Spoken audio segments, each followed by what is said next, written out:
I would like to welcome both of the parties to this mediation process. I am honored to be here and thank you for appointing me as the mediator.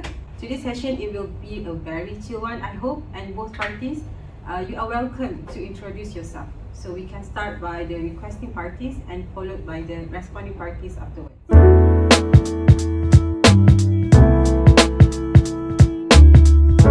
Thank you both parties for choosing mediation as a medium to settle the dispute among you guys. So today our agenda is to settle the dispute between Mr. Zarik, the tenant, and Mr. Zikim and Madam Kelly as the landlord, whereas the tenant had failed to pay the rental cost amounting to 10,500 ringgit. Yes, correct.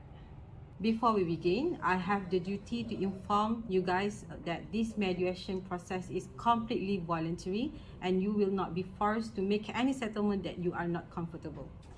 Now, I would like to request the tenant to make the opening statement, followed by the responding parties, the landlord. First and foremost, I would like to say sorry to Uncle Kim and Auntie Kelly for didn't paying your rent for about 7 months already. As everyone knows, due to COVID-19 attack, everyone has been struggling a lot, and I am none of the exception as I got fired last year. Since then, I struggle a lot with my financial problem, and I do a lot of works, a lot of things, but I didn't be paid as I used to be paid. I agreed that it's my bad for not replying Uncle Kim messages, and I didn't try my best to settle my rent for 7 months.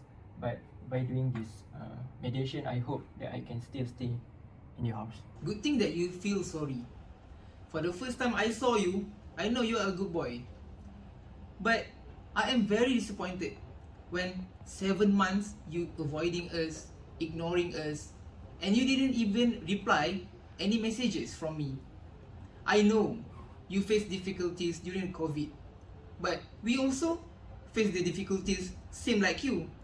So I understand that Mr. Zarik is agreed to settle this dispute, but except he doesn't want to move out. And on behalf of the landlord, Mr. Zikim and Madam Kelly, the landlord requested the tenant to pay the outstanding payment in full amount without any reduction. Am I correct? Yes. Now we may proceed to the discussion. So briefly, my client, Mrs. Zarik, is actually wanted to settle this issue. That's why we've been asking for mediation between the parties. So for that, I would like to propose on behalf of my client, which actually have defaulted for payment for 7th month, as we have been discussed. So he, in this case, is willing to pay for the first 4 months by selling his motorcycle. So if you are concerned with what types of motorcycle that he has, so he has an RXZ Motors, which if upon calculation amounted to 7k. So the next proposal is that for the remaining 3 months, so I propose that my client will be given a certain period of time. So I would suggest around 3 to 4 months, and it will be counted from the date of the signing of the settlement of this mediation. And the third proposal that we wanted to make is that for the next consecutive month, which is after the arrears of payment of the arrears, my client will put up a notice and to find a new housemate. So for that, the payment of the house will be divided by between the housemate, so there will be no issue regarding arrears of payment. And lastly, we would like to propose to Mr. Zikim and Madam Kelly and also Ms. Fatia to reduce the monthly rents after the payment of the arrears, considering Mr. Zarik's circumstances, which he has been stated earlier. So, and I also would like to emphasize that my client is willing to settle this dispute and hope that he will stay as the tenant to the house. It is understandable that Mr. Zarik has been struggling with his financial condition due to COVID-19. We truly understand that, but things that we do not understand is why can't Mr. Zarik abide to the terms of the tenancy contract between him and the landlords? It is crucial that one of the party in the contract to always abide the terms, and if in the event that he cannot abide the term, he must at least inform one of the parties, right? Therefore, I would like to highlight that is there any other way that Mr. Zarik could diligently abide to the terms that of the proposal that Miss Amirah just prompted just now. Miss Fatia, I'm aware with your concern with regard to the payment of the rent by Mr. Zarik. Mhm. So to assure you that my client will certainly pay and abide to all the terms of the proposal, I shall release an undertaking later to undertake for the payment of Mr. Zarik to you and Mr. Zikim, also Madam Kelly, with regard to the areas of the payment.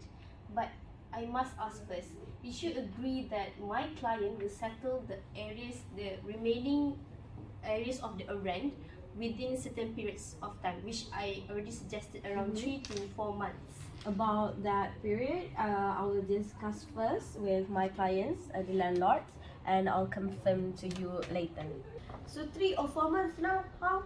I think 4 months is too long, darling. How about 3? Okay, I know. I So- think 3 months is okay for him. So it's a 3. Okay, so how about reduction of payment? No, we can't give No. reduction Yes. So no reduction. because Reduction. we already allow the joint tenant, Okay. right? Okay. Miss Amira, regarding the reduction of monthly rental, we come to the terms that we couldn't agree that the reduction of the monthly rental payment, but we allow you to find a new joint tenant to divide the payment of monthly rental.